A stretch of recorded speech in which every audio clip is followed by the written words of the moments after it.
Nino, when you're watching this video, the second Tipper Talk Tuesday, I want to apologize for mispronouncing your name. Nino Bruguet.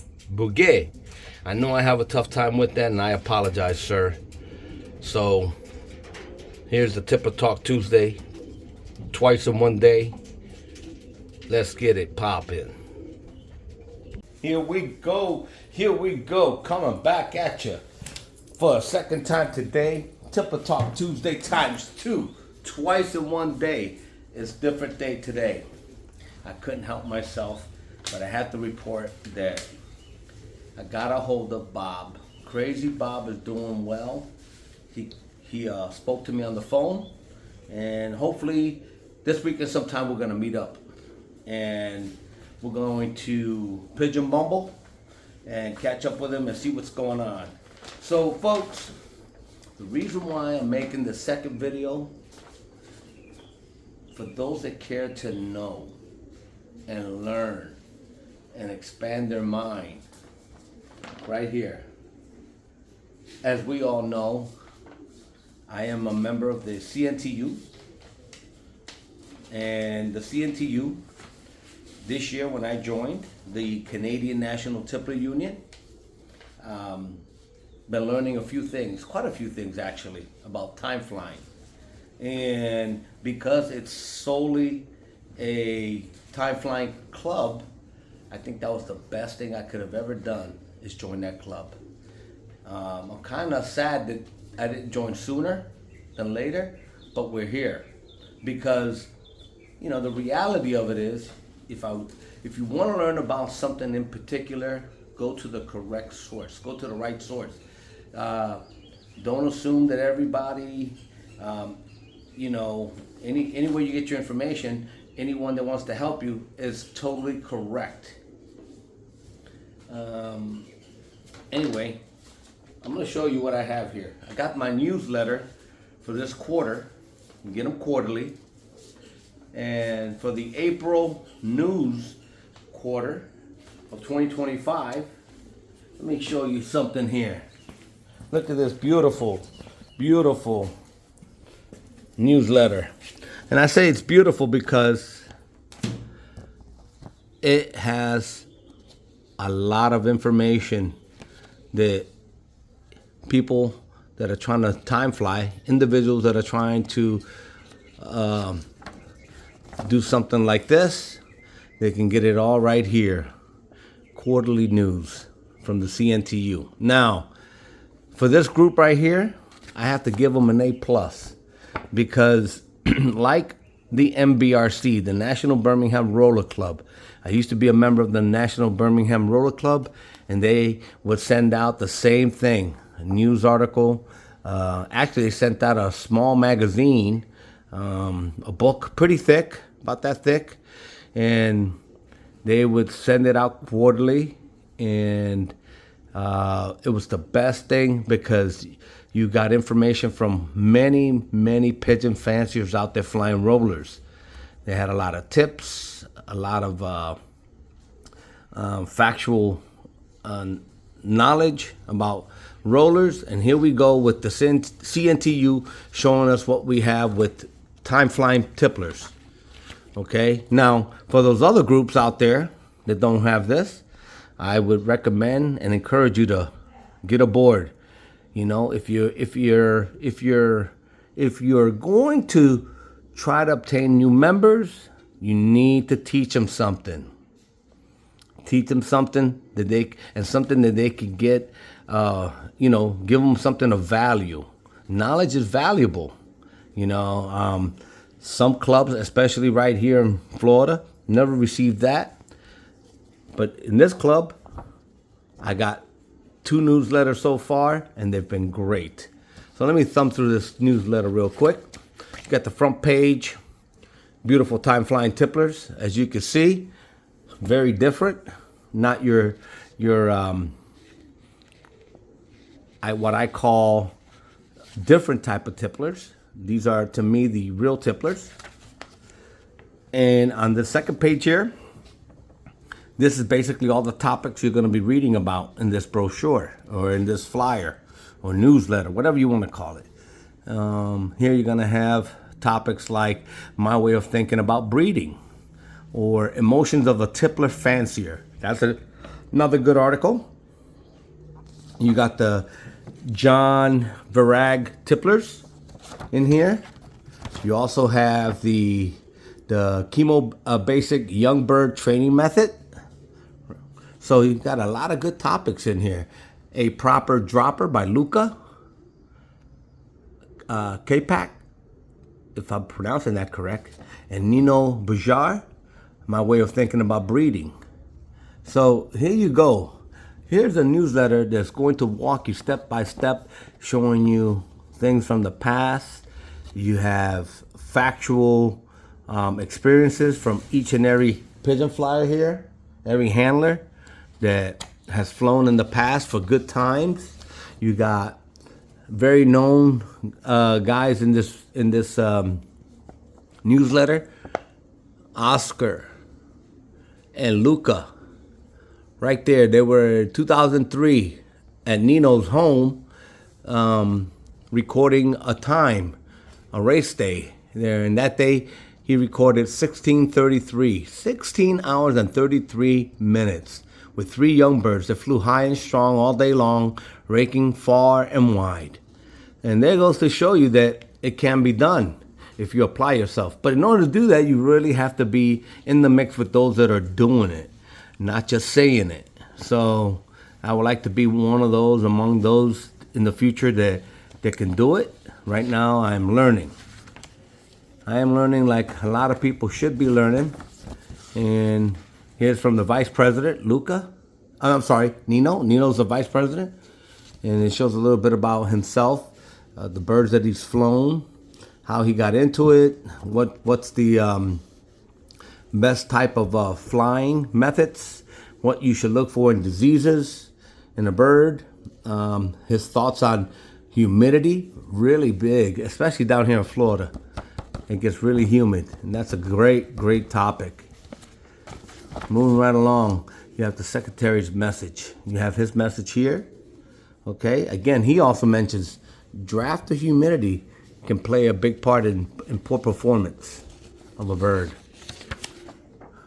And I'm just touching a couple of things on each page so you can see that this newsletter is really good. He also mentioned something about I like the fact that not only he's pointing out the present stuff, but he's also pointing out some things in the past. 2005 July newsletter on how in 2005 a young bird team belonging to Nino Bajar, 16 hours and 45 minutes. You know, another impressive kit. And it shows some of his foundation birds. And Nino has been doing it like Luca and a lot of the other guys for a very long time. Here's another young bird record. Hasn't been broken in 20 years. 20 years.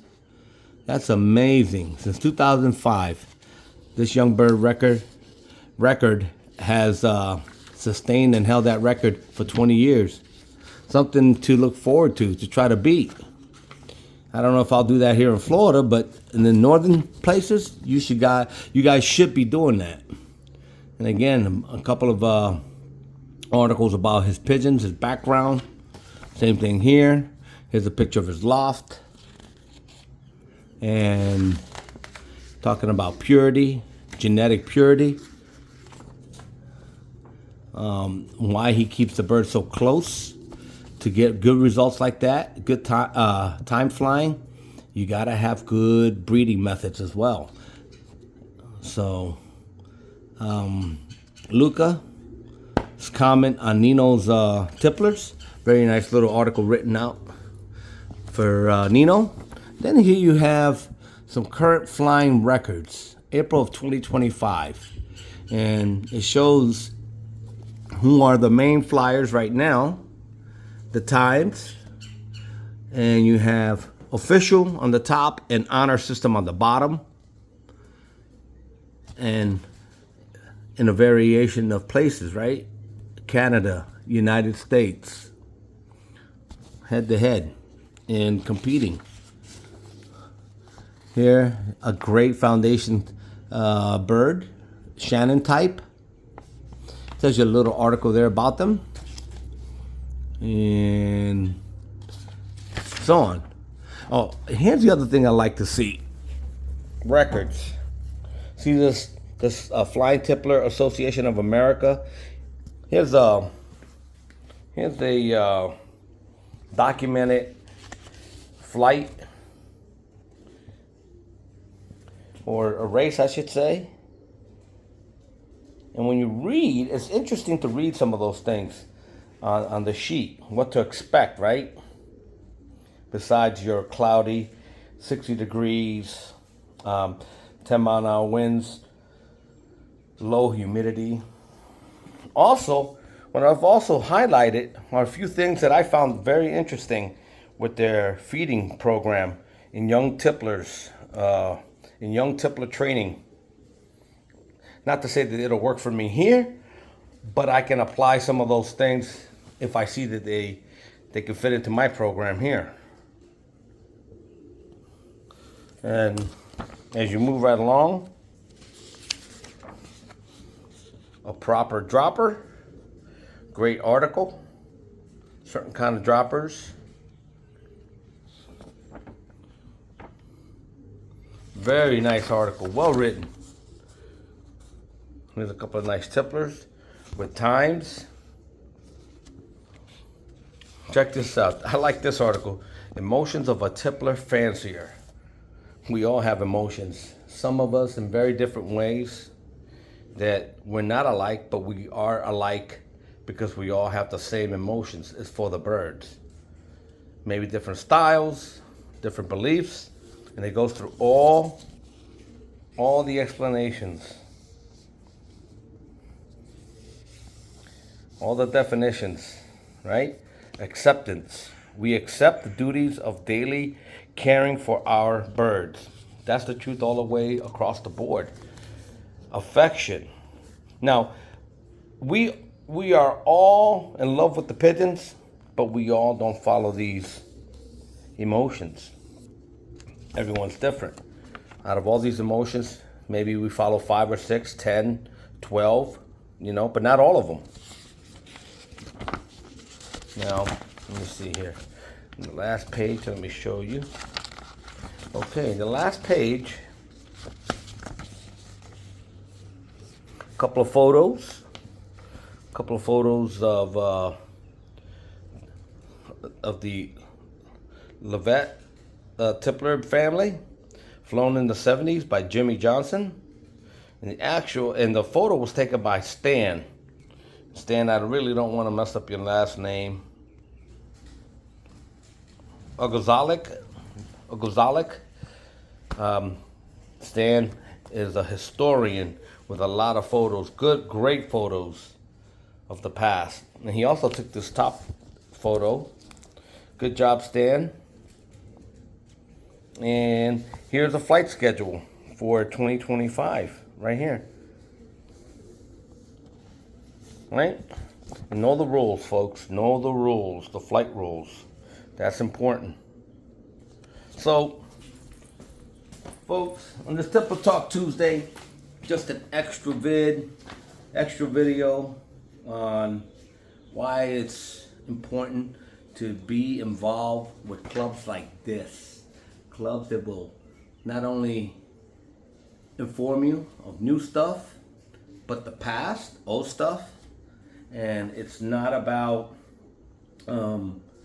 let's just sell bands, raise money, and how many memberships we have. It's not about that. It's about the knowledge, and that's what I love, knowledge.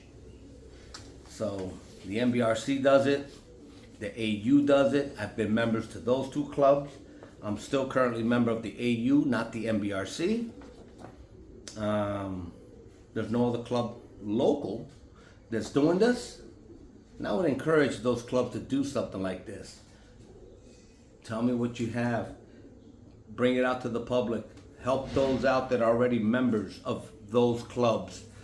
Teach them something. Because at the end, if we don't all learn together, we all fail together. We all fail. So we all want to be winners. I've always preached that. I've always talked about that. So thank you to the CNTU.